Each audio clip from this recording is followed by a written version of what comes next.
Diddy party. This is what happens to the white man. When they come to one of my parties, this is what happens to them. One of entertainment's biggest powerhouses comes crashing down.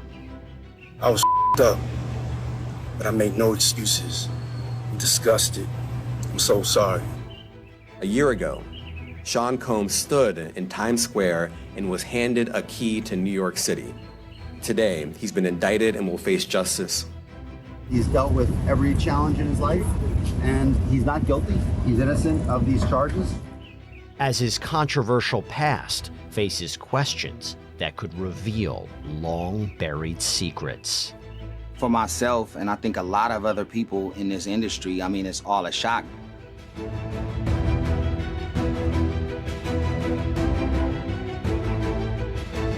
What's up, beautiful people? Good morning from East Africa, Kenya. I'm in our village here, and in today's video, I just want to share with you a few clips. a few compilation of clips that really relate to the downfall of Sean Combs. If you're first watching me, coming across this video, I beg you to subscribe to my channel.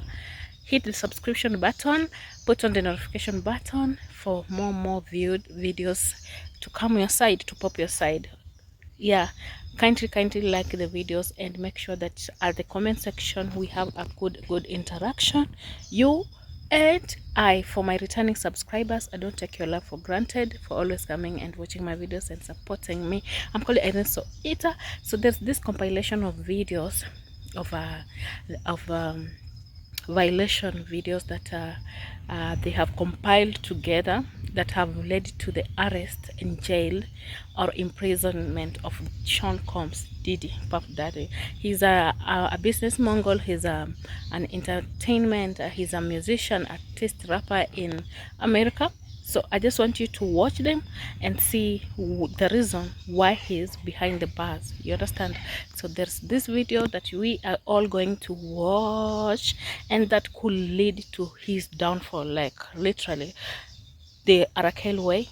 The way Arakel was put in jail because of the human trafficking, sexual abuse. Like there's too much on his back. Like he cannot handle it right now. So I'm begging you to watch the videos and let's see what we have to say about it. Okay. It's his business and employees of that business and other close associates to get his way. A year ago, Sean Combs stood in Times Square and was handed a key to New York City. Today, he's been indicted and will face justice. U.S. Attorney for the Southern District of New York, Damian Williams, is talking about 54-year-old Sean Combs, aka Diddy, the musician, producer, and business mogul who rose to fame as one of hip-hop's biggest personalities. New York, we did it! Harlem, we did it! Mount Vernon, we did it! The Bronx, we did it! Let's go! The key to the city! Yeah. But now, Combs is charged in a federal indictment, accused of sex trafficking and racketeering. How did we get here exactly? To answer that, we have to venture back to Combs' rise among the Hollywood ranks. Diddy was born in Harlem after his father was murdered. He went to an all-boys Catholic school and then went off to Howard University. And that's when he started throwing these parties. And Diddy was always the life of the party. What's up, y'all? Coming here live from London. Extremely humble, grateful, and blessed. Just got nominated for a Grammy. Eventually, he obtained an internship at Uptown Records, and that is where his career in music begun. Today's honoree is the first male rapper to be honored on the Hollywood Walk of Fame, honoring Sean Diddy Combs. Not only is he a rapper, not only is he a music mogul, this individual is a legend. Who knew that this bad boy was going to turn into a great man? By 1990, he's working as a talent director for Uptown, but he hits it big 3 years later when he starts Bad Boy Entertainment. From there, it just explodes. He's signing people as a producer, big names like Notorious B.I.G. Usher, Mary J. Blige. It's music, it's fashion with Sean John, where he's a founder. He was literally the top of the world when it came to music, entertainment, alcohol, anything that he touched. He had the Midas touch. Congratulations. Let's get that chair shot one more time to make sure y'all got it. Get over here with the cheers. Love it. His empire extended well past his kind of rapping career. That's where he was making more of his money, actually, was off of his, I guess, material empire. He seemed to be really dedicated to being successful in the industry. And he decided that instead of following someone around, he would make his own way. And he did that. He also is presumably a family man. He has been in some very public relationships. There's Kim Porter. I think we all remember his relationship with Jennifer Lopez. He has 7 children, and he really takes pride, at least publicly, in being involved as a father. It's no secret how prominent Combs has been in the music and entertainment industries, and not just for his own work. He just knew how to spot talent. At one point, Diddy had his hands on everyone's career. It seemed like every artist that was on the chart at one point was Bad Boy.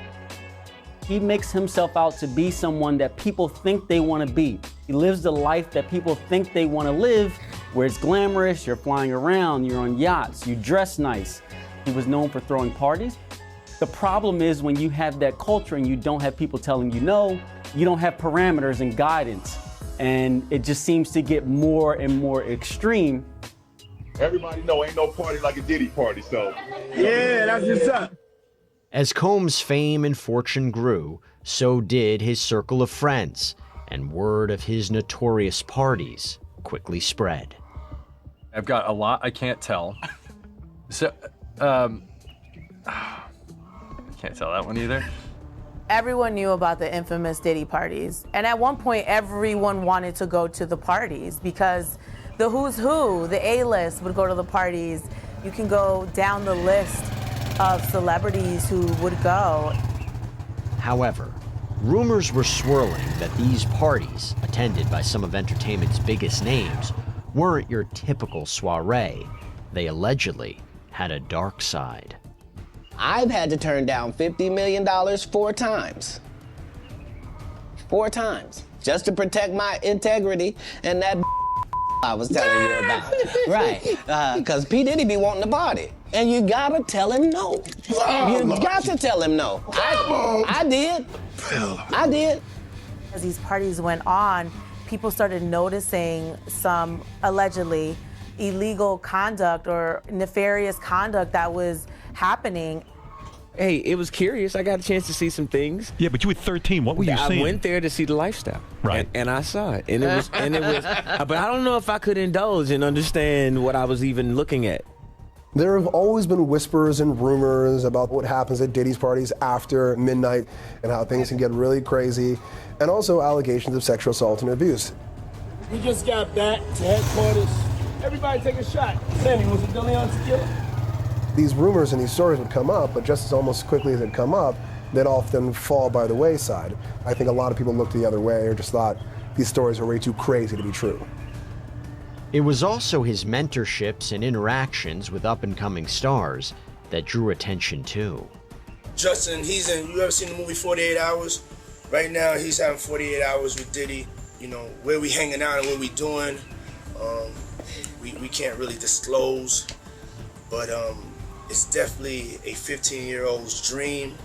I don't have legal guardianship of him, but for the next 48 hours, he's with me, and we gonna go full crazy.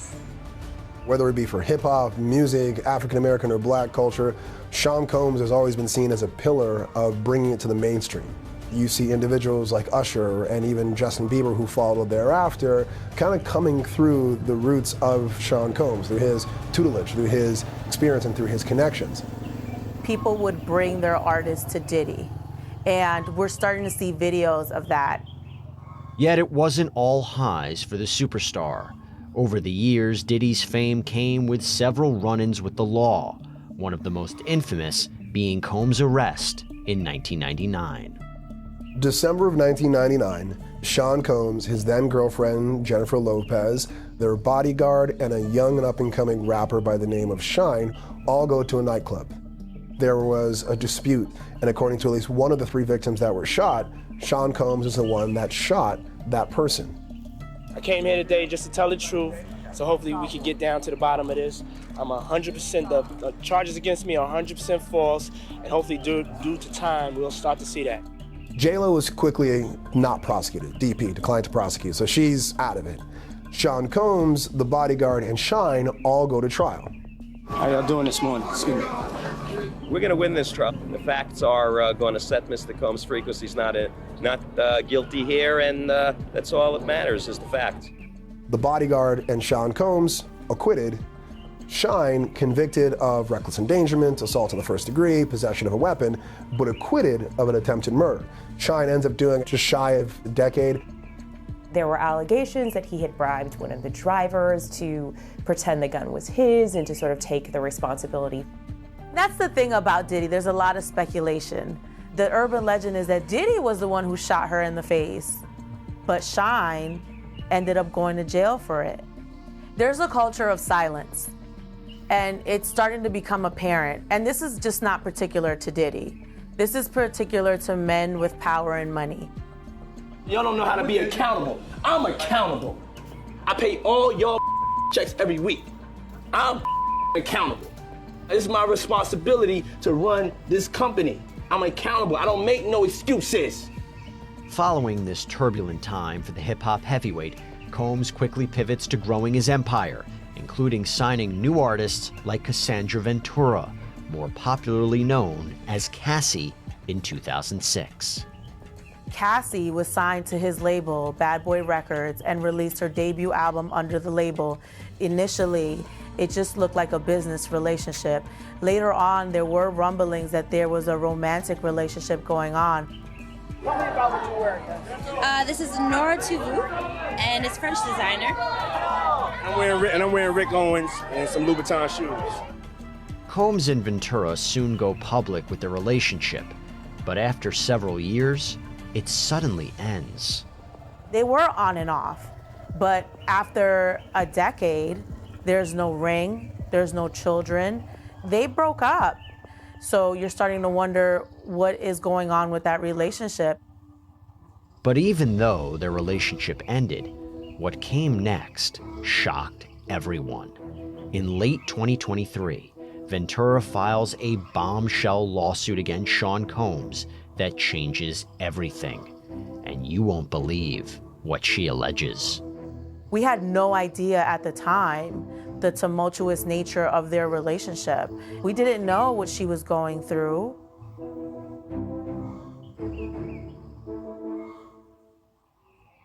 Hey everybody, real quick, this is a law and crime legal alert. A mother was recently awarded millions of dollars in a lawsuit against baby formula manufacturers after her premature baby was diagnosed with necrotizing enterocolitis, or NEC, after receiving a bovine-based formula. The lawsuits allege that Enfamil and Similac premature formulas, they are linked to NEC, but manufacturers, they failed to warn the public of the risks and targeted them with false advertising. So if your premature baby was diagnosed with NEC after they were fed Enfamil or Similac, you may qualify for compensation. And one of our legal sponsors is partnering with Wagstaff Law Firm. This is a national firm renowned for their expertise to ensure that eligible claims are thoroughly presented. Just visit babyformuladamages.com/primecrime to answer less than 10 questions and check your eligibility to file a claim. I've had a great life. I've settled $4.125 million with Diddy. Okay, was he scared that I was going to expose him? I seen the liquid cocaine, I've drank it myself. Having sex with Diddy and Cassie. Okay, it's not good. He drinks it all the time. At one point in time, Sean Diddy Combs was one of hip-hop's wealthiest moguls. His years in the spotlight brought success and pitfalls, but he always seemed to land on his feet. That is until 2023, when his strong arm of influence began to unravel in the wake of a controversial lawsuit. There's one thing to go on an interview or go online and accuse someone of something, but the second there's a lawsuit involved, I think is a powerful, powerful move. Cassie was incredibly brave to put her story on paper.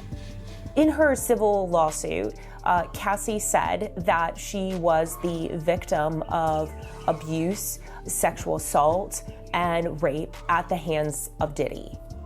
Cassie alleged she was victim of sex trafficking, that she was forced to engage in sex acts with male prostitutes, that she was threatened, that she was a victim of violence.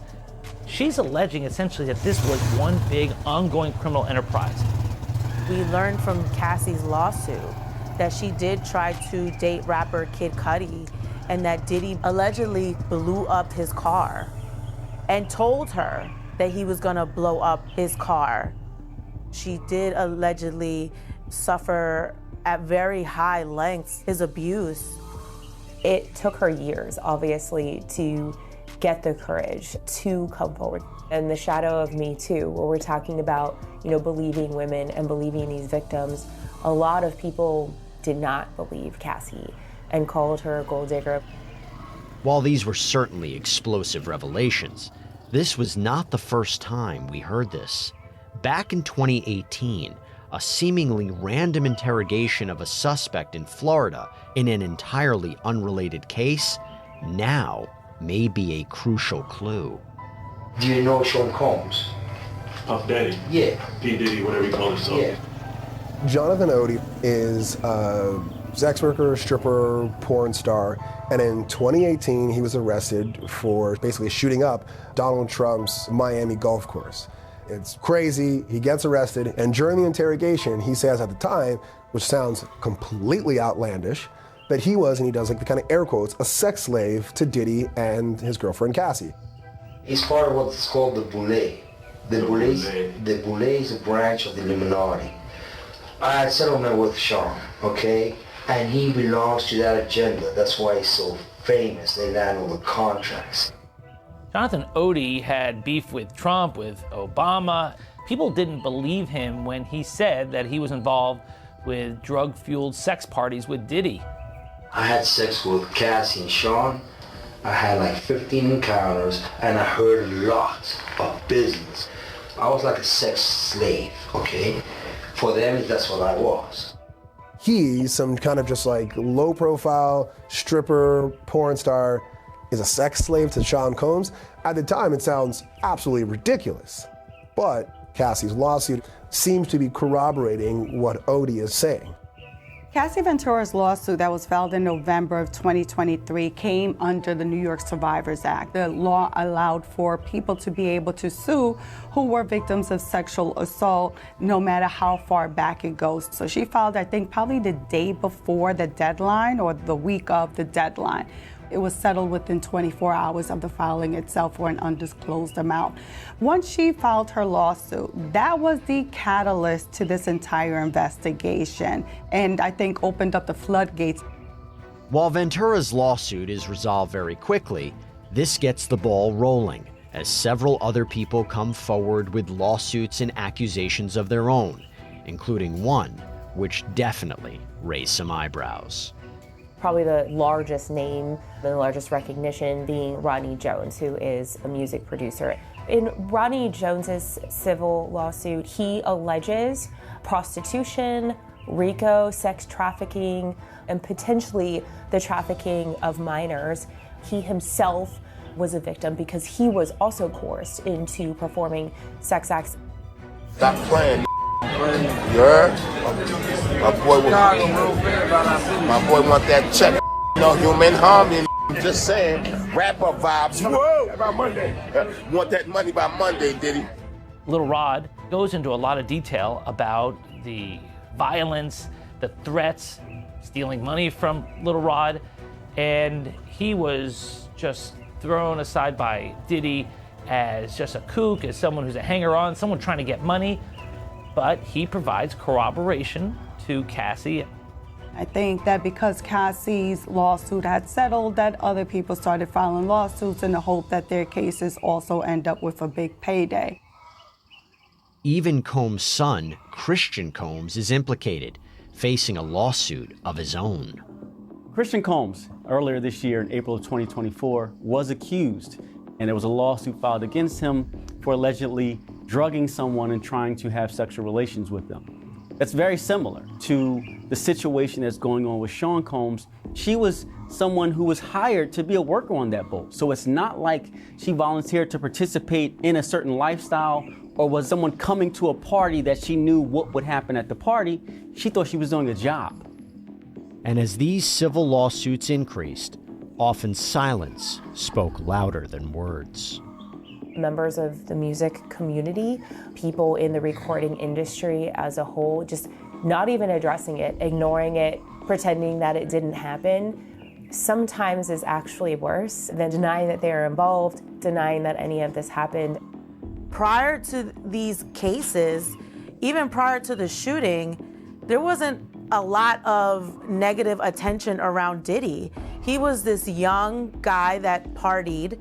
There's been a lot of things said about Diddy over the years. So when you hear stuff, you almost don't know if it's true or not. Not everyone with a Sean Combs story has filed a lawsuit. Other celebrities have come out with their own allegations, and they take it straight to social media. We walk in and there's all these ladies there wearing their club gear, and Kanye and Diddy are already completely up. Diddy hands me a drink. Immediately I'm like, there's something in this drink. I turn and my manager's walking out. The music's low, the lights are dim. I realize that I'm in the studio with Diddy and Kanye, and there's 3 other men and me, alone. I'm not in the industry anymore. I'm not filing a lawsuit, so I'm not getting paid. I'm not looking for clout, because who gives a about me? So why would I lie about this? As this man, known for his association with luxury, fame, and a wildly successful media empire, finds himself at the center of multiple career-ending allegations, what is soon revealed is worse than anyone could imagine. Puffy beat the out of her. I shouldn't say that because we're trying to protect her image, but he beat the out of her.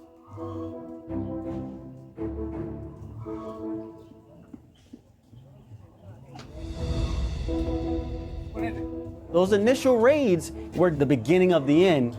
They wanted to make sure that what the people were telling them was accurate and that they would be able to find evidence to back it up.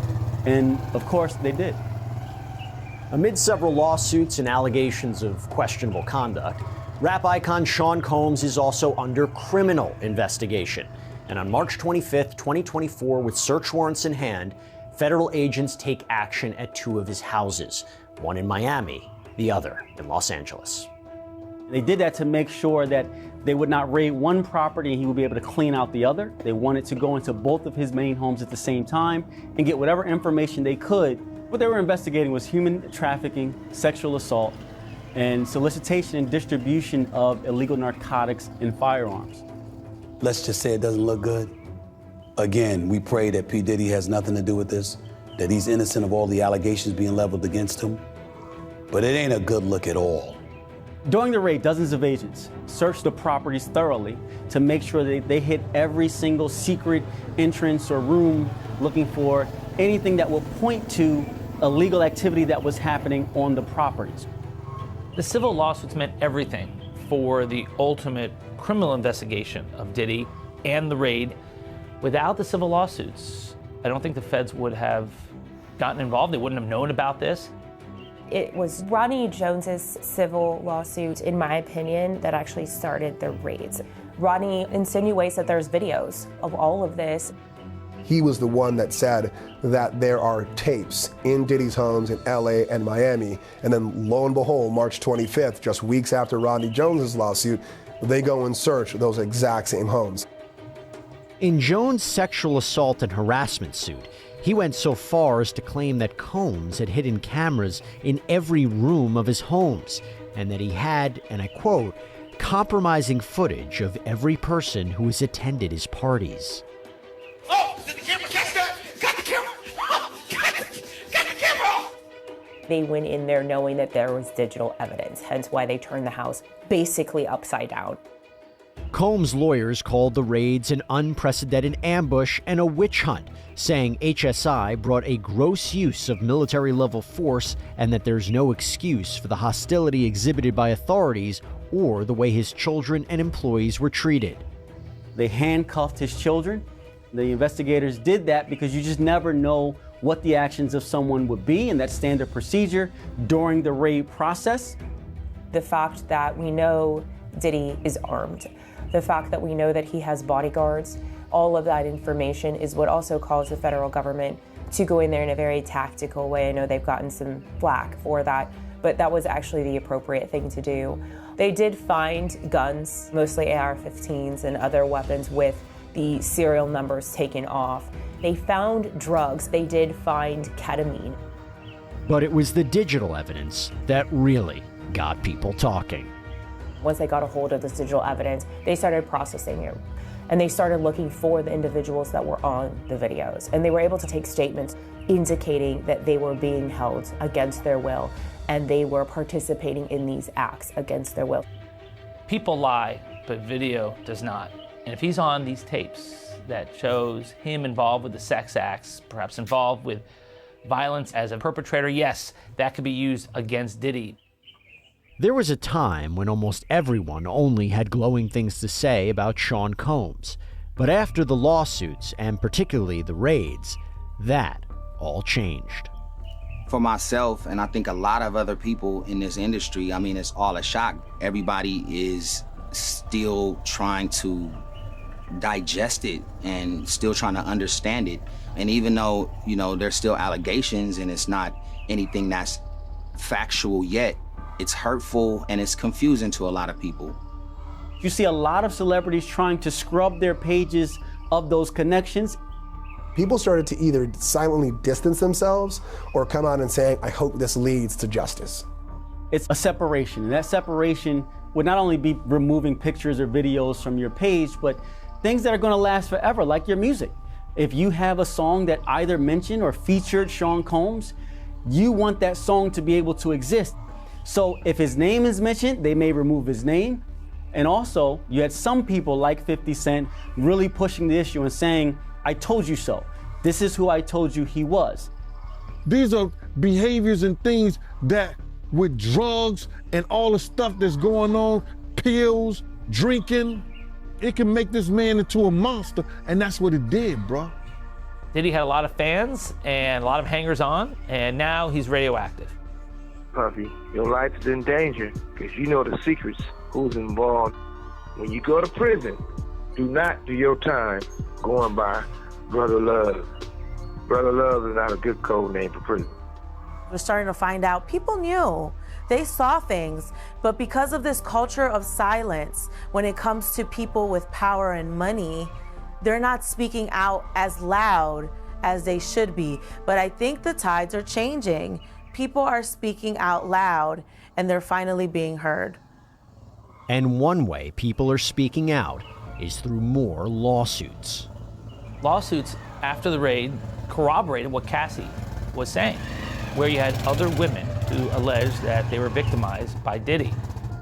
The first of 3 lawsuits comes 2 months after the raids. Model Crystal McKinney claims Combs sexually assaulted and drugged her at his studio back in 2003 and then had her blackballed from the industry. Next, April Lampros files a suit, alleging Combs assaulted her 4 times, starting when she was just a college student. A few months later, another suit, this one from Dawn Richard. Dawn was a part of Danity Kane, which was a music group that Sean Combs was managing, was promoting. Dawn Richard was hand-selected by Diddy to be part of this band. What's extra powerful, though, is that she apparently was a witness to the violence allegedly committed against Cassie, saying that she saw Diddy strike Cassie. So this is part of the elements of sex trafficking. You have to show force, fraud, or coercion. Well, this is force. And there's another shocker. Dawn Richard also claims she witnessed Combs engaging in sex acts with young girls. But then, the biggest bombshell of all, May 17th, 2024. CNN releases a surveillance video from 2016 that appears to show Combs violently assaulting Cassandra Ventura in a hotel hallway. When they saw that video of her in the hotel and how Diddy beat her and kicked her in the face. He kicked her in the face. That really changed the energy around these allegations. And I think that really solidified, oh no, some of these things may be real. I think the video shocked the world and made people realize that she was telling the truth if there was any doubt of it before. The weight of this video isn't lost on Sean Combs. He reacts quickly with an apology. I was up. I mean, I hit rock bottom, but I made no excuses. My behavior on that video is inexcusable. I take full responsibility for my actions in that video. I'm disgusted. I was disgusted then when I did it. I'm disgusted now. I'm so sorry. He had to apologize after the video came out, and I'm sure it led federal investigators to think there's a lot more to it. The video corroborated what she was saying. It made Diddy look like a liar. Coming up, could Sean Combs' empire come crashing down? Breaking news, music trailblazer Sean Combs, also known as P. Diddy, has been arrested by authorities in New York City on federal charges. He was taken into custody at the Park Hyatt Hotel this evening.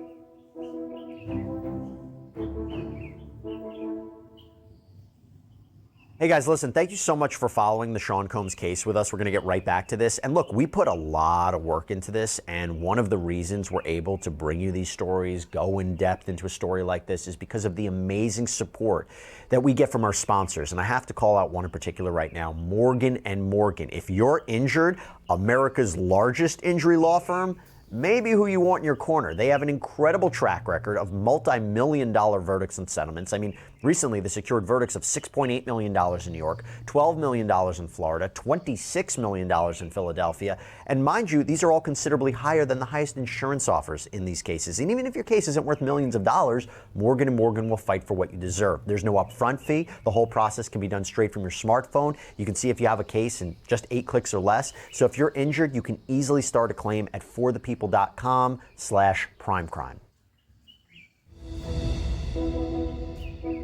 Today I'm announcing the unsealing of a 3-count indictment, charging Sean Combs with racketeering conspiracy, sex trafficking, interstate transportation for prostitution. 6 months after the raids on Sean Diddy Combs' houses and a flood of lawsuits, on September 16th, 2024, the self-proclaimed bad boy for life is officially arrested on federal charges. Between at least 2008 and the present, Combs abused, threatened, and coerced victims to fulfill his sexual desires, protect his reputation, and conceal his conduct. Sean Combs led and participated in a racketeering conspiracy that used the business empire he controlled to carry out criminal activity, including sex trafficking, forced labor, kidnapping, arson, bribery, and the obstruction of justice. But there's one element to the indictment that stands out more than anything else: the freak-offs. I think the freak-offs were the most shocking thing in the indictment. It's one thing to know that he had wild parties. The fact that Diddy filmed himself and filmed others showed that he thought he would never get caught. Combs used force, threats of force, and coercion to cause victims to engage in extended sexual performances with male commercial sex workers, some of whom he transported over state lines. And he often electronically recorded them. At its core, what the government is saying is that there's a criminal enterprise that Sean Combs is the leader of that transports women and male prostitutes for the purpose of having these freak-offs, these sex parties where people are drugged and they have sex for days on end. There are a number of charges underneath them, but the freak-offs in these parties are really at the heart of this case. On September 17th, a day after Sean Combs' arrest, his sons and his attorney join him in court for a bail hearing. Diddy knew what was coming, and that's what his lawyers said, that he came to New York because he knew this could happen. He could be arrested. I spent the evening with him about 1 o'clock. His spirits are good. He's confident. He is dealing with this head on, the way he's dealt with every challenge in his life. And he's not guilty. He's innocent of these charges. The charges in the latest indictment are very serious. From a jail time perspective, the racketeering conspiracy, minimum of 20 years to life. Trafficking, minimum of 15 to life, and the transportation for the purpose of prostitution, up to 10 years. For someone who's in their mid-50s, that's a lot of jail time. Even if he gets the low end of it, being in prison for the rest of his life. We're going to fight this case with everything we have, as is he, and eventually he's going to be shown to be innocent. And so tomorrow we fight again, and we'll fight every day until we don't have to fight anymore. The first battle line for Combs' defense team to cross is to keep him out of jail, at least until the trial. So they offer a bail package of $50 million secured by the equity in his and his mother's properties in Florida. The prosecution argues that Combs should be locked up without bail. There are three main reasons why. Number one, the allegations show he's a danger to the community. Number two, he's a flight risk. I mean, here's a guy with lots of resources, lots of connections around the world. And third, he had been known to obstruct and tamper with witnesses, to try to intimidate them. Why wouldn't he try to do that if he's out? During the bail hearing, the judge sides with the prosecution. Then Combs' request is subsequently denied again. Now that he's behind bars pre-trial, you'll see more people come forward who otherwise would have been scared. I was disappointed in the judge's decision because with such a bail package that was presented, it was more than enough to secure his presence in court. But to have him detained without being convicted, I think is cruel and unusual punishment. At the time of this recording, Sean Combs is being detained at the notorious Metropolitan Detention Center in Brooklyn until his case goes to trial. Can you describe the conditions of The food is inedible, from what I've been told. It's way too hot in the summer. Sometimes there's no heat at all in the winter. The toilet water has been known to freeze. It's violent. Someone like Mr. Combs, might be a target. You go from living large with your multi-million-dollar mansion and your private plane and your fancy cigars to living in a rat-infested detention facility until you're wearing an orange jumpsuit and a pair of steel bracelets. It's not real. Now it's real. And one question on everyone's mind, will anyone else go down with Sean Combs? As a defense attorney who practices in the Southern District of New York, there will be people who are reaching out to defense attorneys such as myself who are worried and concerned that a subpoena is coming and that they too could be involved in a potential prosecution. Definitely other people will be subpoenaed. I'm curious to see whether other people have been mentioned and the prosecution has struck deals with them to have them cooperate and testify against Sean Combs, or whether down the line there'll be additional charges and additional defendants on the indictment. We are not done. This investigation is ongoing, and I encourage anyone with information about this case to come forward and to do it quickly. You said we are not done and that Combs did not do this alone. Do you foresee that there could be other charges related to this case? I'm not taking anything off the table. No one wants to be mentioned in the same sentence as Diddy right now. No one wants to be in that neighborhood. I want to express my deep appreciation for the victims and witnesses who have used their voices and helped bring this criminal conduct to light. We would not be here without them. While D.A. Williams mentioned both victims and witnesses in his news conference, in the actual indictment, no victims are listed specifically, but one is implied.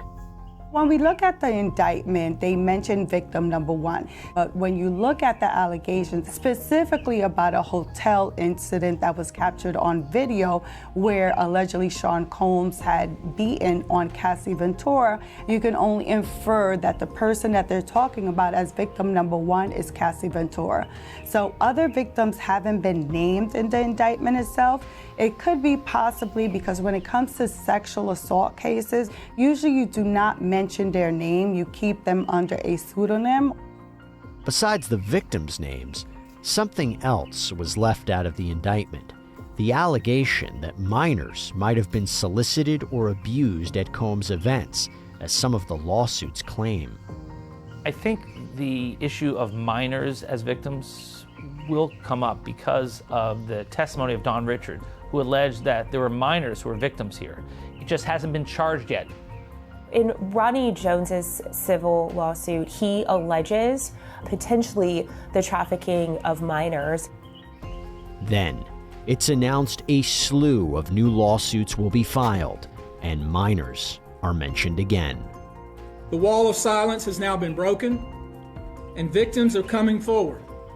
We now represent 120 individuals who intend to bring civil claims in civil court against Sean Diddy Combs, as well as claims against many other individuals and entities that we will name as defendants as we file these individual cases. How many minors are making accusations in total, and are the feds aware of the allegations of minors in the case? I don't know what the feds are aware of, okay, but I do know it's 25 out of this 120. So, given all the videotapes, personal accounts, and lawsuits, will this trial of Sean Combs be an easy win for the prosecution? I don't think that this case against Sean Combs is a slam dunk for the prosecution, but I do think it's a layup on a 5-foot rim. I think it is a very easy case for them to put together. The strength of the prosecution's case is the multiple individuals who have come forward with similar stories. The victims are the key here. And when those allegations are corroborated by others who say similar things, that's the strength of the prosecution's case. The prosecution has to prove in this case that people were in fact sex trafficked, meaning that people were brought in to perform sexual favors and sexual acts for someone else for Sean Combs' benefit. Do they have the text messages? What comes out of the cell phone extractions? What is in these videos, these surveillance videos? What has been captured? Is there any statements that have been made by Sean Combs? The cooperators, what information they have, and can they testify against Sean Combs? At this point, we don't know because it hasn't been disclosed and it's still too early on. This is a high-stakes prosecution, and the feds are going to cross every T and dot every I. You don't want to lose a case when the entire world is watching. As for the defense strategy, Sean Combs' lawyer has already provided some clues in his bail letter and other statements. His attorney has said that he is going to employ the defense that, these were all consenting individuals. Everyone wanted to be there and everyone was partaking in all of this. That's one of their strongest points, that these freak-offs are between consensual adults, and it's not a crime to be a freak or to engage in sexual activity with multiple partners. What makes it illegal is whether the person committed those acts under fraud, force, or coercion. I think Sean Combs will likely take the stand. It's in his benefit, and he has the personality, the persona, and the experience speaking to people in order to be successful at doing so. He testified in his last trial and he got acquitted. He's a man who knows what it's like to have a jury of 12 New Yorkers look at you and say not guilty, and he's looking forward to that happening again. Right now, the defense probably feels okay about their chances, but I think that's going to change if and when the feds start adding additional victims and have perhaps a superseding indictment. That could be a game changer. If the federal government comes for you in an indictment, you're probably going to go to jail. They really don't mess around. Feds have a 97% conviction rate for a reason. They've got lots of resources. They take limited cases, so they're not filing cases they don't think they can win. With the criminal trial temporarily scheduled for May of 2025, there are still a lot of unknowns. Will big-name celebrities be called to testify? Will big-name celebrities be indicted as co-conspirators? Who's going to snitch first? Who's going to get that deal? If there are other individuals, will there be more charges for them? Is that going to take kind of longer to come out? Who saw what? Who knows what? Was this common knowledge? Did people know? Did people on the inside know and didn't say anything? However it all plays out, it's sure to be life-changing for many people, alleged victims, witnesses, and the accused perpetrator himself, Sean Diddy Combs. Whether or not he actually serves prison time, his trial could be the culmination of a long and dramatic fall from grace. Sean Combs, the mogul as we know it, is over. He will never be that person again, even if he's found not guilty of these charges. even at the criminal level, there are certain things that are just unforgivable, and I don't think anyone's gonna wanna align themselves with him. But as far as whether people will still listen to his music, I don't think this will be the end of Diddy on our airwaves. We're talking about a person who contributed so much to culture. You know what I'm saying? You're talking about a person who helped provide soundtracks to our lives. You're talking about a person, you know, especially you being from New York City, you know, you had to be inspired by Sean Combs in some way, shape, or form. Diddy's been an icon for decades. We've all listened to his music. We've all been around him, that at least in my era, and have looked up to him. And in this situation, it's super unfortunate, but it's important to learn a lesson, right now, and ensure the next generation understands how to move differently with transparency and integrity. What's happening to him now is one of the greatest tragedies that we're gonna ever read about, bruh. And he brought it on himself. So guys, I hope you have watched the video and you have something to say. We all know that Diddy right now is behind bars and is it's a prominent person. He's really known. Will he buy him his freedom? Will the victims, especially Casey, get justice? And or will he remain, will he really calm down, falling, like crawling and just, you know, losing everything? Will Diddy be jail completely? Is he going to face his jail term behind bars? So it's just a matter of time, you know, like it's just a matter of time, then we'll know Diddy's fate, you know. Now he's behind bars, and we are just, he has so many properties. You know, when you are very powerful, Diddy is very powerful, he's very violent and powerful, he got a lot of money. And when you are very powerful, sometimes we say like people choose to buy their freedom, but with US Americans law, I don't know if it's gonna be easy. It's not going to be easy for him. Like when they finally arrested him, I don't think if it's going to be easy. So guys, I hope you have watched the video. I hope you have watched all the compiled videos, and so what really happened and what led to his arrest. And I'm hoping that you're all going to keep safe. So continue subscribing to this channel, continue liking, commenting, share, interactive comments down there. Put the interactive comments down there. Let us be very mindful with our comments. Until other day when I'll be posting a video. Thank you for watching. Bye bye.